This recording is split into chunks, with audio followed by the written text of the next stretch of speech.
Hello friends, today we're going to discuss about minimum standards for registration of mental health establishment under Mental Health Care Act of 2017. I'm Dr. Suresh Badadmat, Professor of Psychiatry, working at NIMHANS, Bangalore. Before I start my presentation, I would like to place a disclaimer. This presentation is for academic and training purpose only. This is not a substitute for professional legal opinion. If you want to have a legal opinion, please do contact an advocate. Conflict of interest? None. Registration of mental health establishment under Mental Health Care Act of 2017 is coded under Chapter 10, that is from Section 65 to Section 72. Mental Health Care Act of 2017 received Honorable President assent on 7th April 2017. If you look at the timeline, 7th April 2017, Mental Health Care Act of 2017 was passed. On 29th May 2018, this legislation was enforceable. The central government came up with a notification. Along with that, Central Mental Health Authority and Mental Health Review Board Rules 2018 was notified. Along with Rights of Persons with Mental Illness Rules 2018 was notified. And State Mental Authority Model Rules 2018 was also notified and gazetted. But on 18th December 2020, Central Mental Health Authority Regulation 2020 was also notified and gazetted. Here, today, I'm going to discuss about Central Mental Health Authority Regulation 2020, which was passed on 18th December 2020. It is called as Mental Health Care Regulation 2020. This is from CMHA. The state will form their own SMHAs. This is the copy of the gazetted notification of CMHA 2020. Central Mental Health Regulation 2020 has 6 chapters. First chapter is preliminary, which discusses about various definitions. Second one is advanced directives. How to do advanced directives, how to record, and how to register. The third chapter talks about Central Mental Authority meetings. And the fourth, minimum standard facilities and registration of MHAs. Fifth, meeting of Mental Health Review Board is discussed here. The last chapter is on psychosurgery and restraint. Please remember, there is a schedule. This is the schedule which talks about the minimum standard for registration of mental health establishment. There are 12 standards have been coded here. Along with this, there are 5 forms. Today, we are going to discuss about Chapter 4, which discusses the minimum standard for registration of MHAs. Along with that, we are going to discuss the 12 important standards which need to be fulfilled to register a mental health establishment. Before you fill an application, please check whether they fulfill the 12 important standards for MHA registration. That is very essential. Along with this, maintenance of records and reporting form should be made available within the MHA. And after this, you will fill Form C. The Form C is the permanent registration for MHA is done. Along with that, 25,000 rupees DD has to be drafted. Documentary proof about the compliance about minimum standard needs to be provided. And there is something called as Form D. Form D is for those people who would like to raise objection regarding this mental health establishment. That means this mental health establishment should not be provided registration. That needs to be provided in Form D.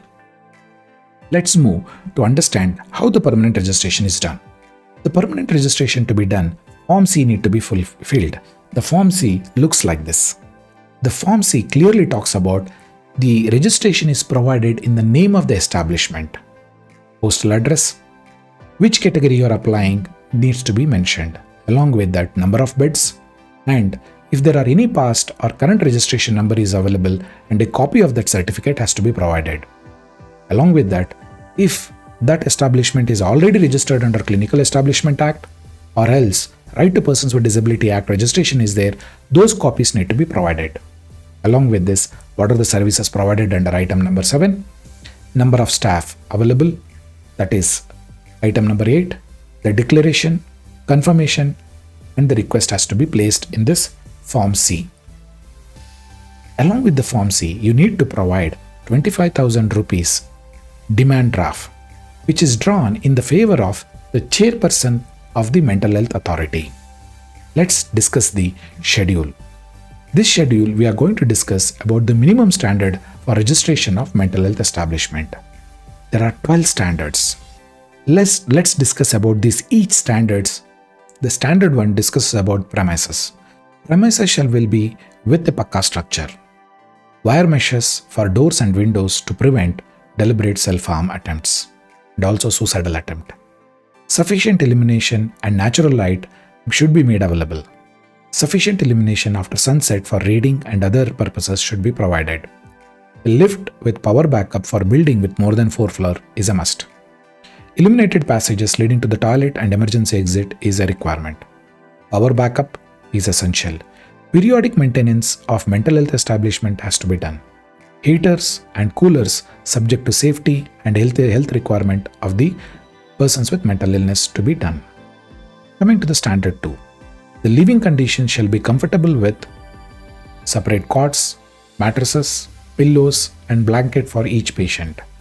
Sufficient space between each bed is a must. Residents should not be made to sleep on the floor. Hygiene should be adequate. Adequate fans, depending upon the local climate, is very essential. Coming to the standard 3. Hygiene, cleanliness and sanitation. Daily sweeping, mopping and dusting of the MHE should be done. Sanitation in all areas.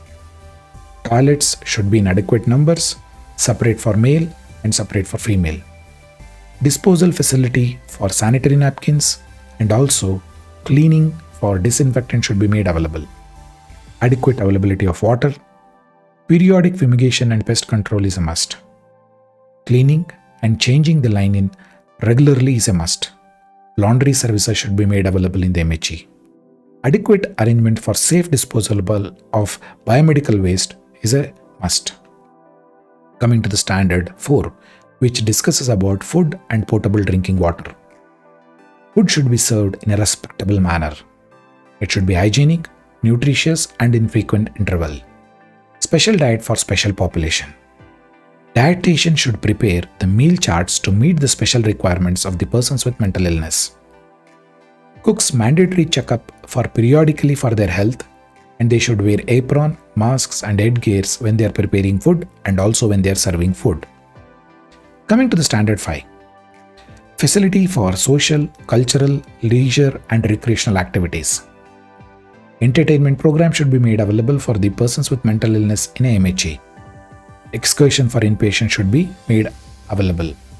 Visitor rooms for families coming to meet the inpatient should be made available. Coming to the standard 6. Adequate numbers of health professionals to provide proper treatment is a must. Inpatient should be seen on regular basis by the mental health professionals. 24-hour availability of a medical officer to attend the emergencies is a requirement. Trained human resources in mental health for service provision is a must. Specification of human resources requirement as per the local resources by the respective government will be drafted. Although CMHA has not mentioned here, there may be a separate notification with regard to human resources requirement. Similarly, respective state government will come up with their requirement for these MHEs. Provisions for emergency treatment, ambulance equipped with necessary medical equipment in all MHEs is a must. Although this looks very difficult to fulfill, but however, the regulation is very clear. All MHEs should have ambulance. Coming to the standard 7. Engagement of medical and paramedical staff. Checkup and treatment.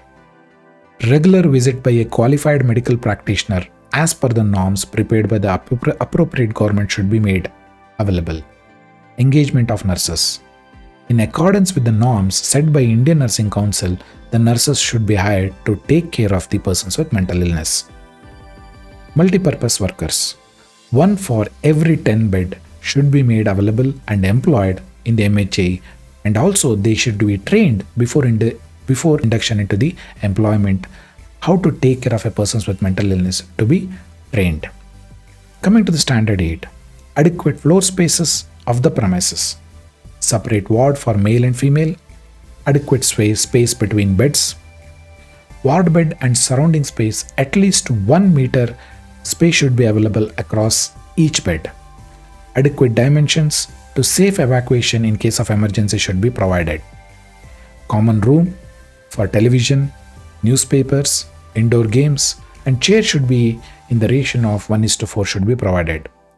Both outpatient and inpatient facilities, sitting arrangements for all, drinking water facility, registration, help desk, cash counter, separate toilets for males and females should be provided in the both outpatient and inpatient facilities. Coming to the Standard 9. Equipment and articles to be procured in the mental health establishment. Medical equipments. In accordance with the scope of the services and bed strengths, these equipment should be procured. If it is acute care, that means it requires a lot of medical equipments. But if it is a chronic rehabilitation center, the requirement will be less. If the acute care setting is providing anesthesia, then oxygen cylinders with flow meters and ambu bag should be made available. Not only that, the basic equipments like blood pressure apparatus, stethoscope, weighing machine, thermometer, and other basic equipment should be made available in the MHEs. Sufficient stocks of drugs, medical devices, and consumables should be made available. First aid box, standard content, and daily check done for replenishments. An examination table with footstep is a must. Coming to the Standard 10. Alternate methods to be used in place of restraint in crisis situation. With regard to physical restraint, only to prevent inpatient from hurting themselves to others, the restraint should be used. This restraint should be ordered only by the consultant psychiatrist, and the circumstances reading the restraint should be recorded in a separate register. Nursing staff should be trained in de-escalation technique, and they should use this de-escalation technique before physical restraint is applied. Security guards should be available in adequate number. At the same time, equal number of female guards also should be made available. Coming to the Standard 11. Protection of privacy, safety, and security of patient, especially of women and their confidentiality. No discrimination on any ground should be made. Reasonable freedom and facility for pursuing religious beliefs should be allowed. Physical examination or treatment of a female patient to be done in the presence of a female attendant, if conducted by a male medical staff, and vice versa. Independent locker for patient should be made available. Necessary procedure to meet the emergencies, both fire and non-fire emergencies, should be made available. Appropriate display of fire exit signages. At least 2 languages should be provided, one of which is a local language. All fire safety measures, prevention, detection, mitigation, evacuation, containment, and mock drills should be done frequently. Firefighting equipments periodically should be inspected and replenished. Provision of clean undergarment and disposable of sanitary napkin is very essential for persons with mental illness, especially for females. This has been ignored in many of the mental health establishments. Basic hygienic articles such as slippers, towels, combs, bathing, and washing soap on a fortnightly basis should be provided, and 2 shampoo sachets every week should be provided for indoor patients. Basic cosmetics like powder, cream, bindis, and kumkum and others should be provided. Coming to the last, that is, all MHEs should comply with Right to Persons with Disability Act of 2016. To conclude, my dear friends, the Central Mental Health Regulations 2020 has given simple 12-step recommendations. They are easy to comply. No major infrastructure change is required if you have already built the MHEs because they are very basics. But however, there are some shortcomings. The categorization of mental health establishment has not been attempted in this regulation, such as whether the requirement for acute care MHEs, the requirement of chronic rehabilitation center, requirement of general hospital psychiatry, those have not been proposed. At the same time, categorization is not been done. Most probably, the categorization of MHE will be done shortly, and also the requirement. At the same time, mental health human resources requirement is not addressed in this regulation. This is the major drawback of this MHE, because the requirement of mental health human resources is one of the big challenge for many of the rehabilitation centers. At the same time, having ambulance and emergency treatment in every MHE is a very difficult proposition. This needs to be amended. On a chronic rehabilitation center, having an ambulance and emergency treatment may be very difficult. These are simple 12 recommendations have been recommended by the CMHA regulations. However, state mental authority can make amendments with the approval of the central government. Thank you very much for giving your valuable time. Stay safe.